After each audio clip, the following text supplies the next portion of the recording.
I wanted to touch on an aspect of how we might be feeling in the moment. If you ever, whether right now or in general, ever get to the point where you feel like what you do doesn't make a difference, why that's not true, basically. And why mirror neurons, so speaking neurologically and with neuroscience here, why mirror neurons tell us why our behavior is important in impacting positive change. And I guess to explain, mirror neurons they represent a distinctive class of neurons that discharge both when an individual executes a motor act, so a physical motor act, and when they observe another individual performing the same or a similar act. And studies have indicated that mirror areas, in addition to helping us understand the actions of others, so the physical actions of the how did they kick that ball? How did they catch it? How did they do this? They also mediate our understanding of the intentions of others, which starts to speak directly to emotional intelligence and empathy. So this theory could be key in demonstrating how and when we practice emotional intelligence, we can cultivate it, first and foremost, that we can cultivate it, at least in part, thanks to mirror neurons. So in short, there's no excuse of, I just wasn't born with it, that holds anymore, at least not in my eyes, because empathy is one of those things that can be cultivated more and more of, but mirror neurons tell us why that they can be cultivated, because it speaks directly to our understanding of the intentions of others. So it also demonstrates that we're able to make a difference simply through behavior as opposed to lecturing, because behavior activates and triggers the mirror neurons, not lecturing, not words. As important as words are, but many studies have shown that mirror neurons, or the mirror neuron system, is involved in emotions and empathy. So the stronger activation of the mirror neurons equals more empathic tendencies. So we can practice both. We can practice through behavior.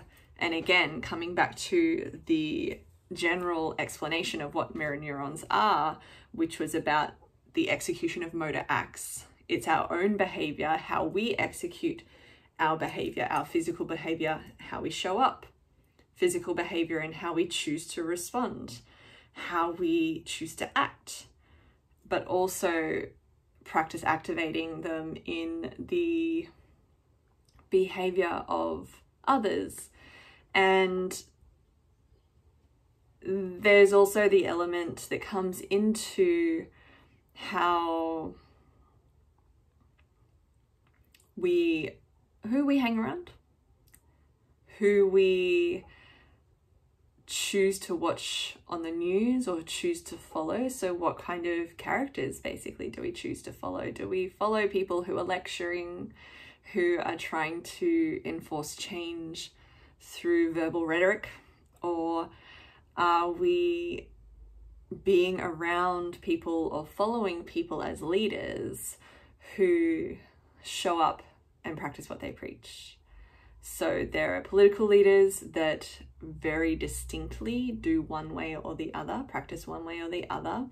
And there is also arguably the distinction between perceived emotional intelligence levels of those same leaders as well. But when it comes, if we bring it down back to ourselves, there is the ability, I started this by saying how mirror neurons can tell us why our behavior is important in impacting positive change. The science is there behind it about how it's connected and how it comes down to behavior. It's motor acts, it's behavior, and how we can build a stronger activation of the mirror neuron system that links to an increased prevalence of empathic tendencies, So it just shows that the more that we can practice that, the more we make a difference. Each behavior that we carry out makes a difference, at least to ourselves, which continues making a difference, again, at least to ourselves and to others. So it builds on itself and builds on itself and builds on itself. And the more we make a difference to ourselves, the more we do that work on ourselves, the more we can make that difference to others, because the more we're doing that work on ourselves, thanks to mirror neurons.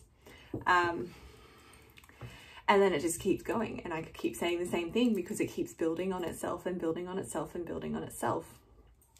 So the next time that you wonder maybe what kind of difference you can make in the world and it either makes you feel hopeless or defeated, remember that. Or if you wonder how to make a difference and it makes you want to lash out or lecture or anything like that, please remember that, because there's an old saying, you catch more flies with honey than vinegar, that relates to this in the sense of lecturing is the vinegar. It's sour. It's not useful for people, but the behavior is the honey. People are more likely to be inspired by people who are showing up and practicing what they preach and are embodying more of what they care about. And it doesn't mean that everyone always gets it right. We are human, we're fallible, it's okay that we are, but it's the practice. So know that you have that science there that can remind you of why our behavior is important, why it can help us cultivate more emotional intelligence and maturity and empathy within ourselves, and as a result, what we do within ourselves expands out to others.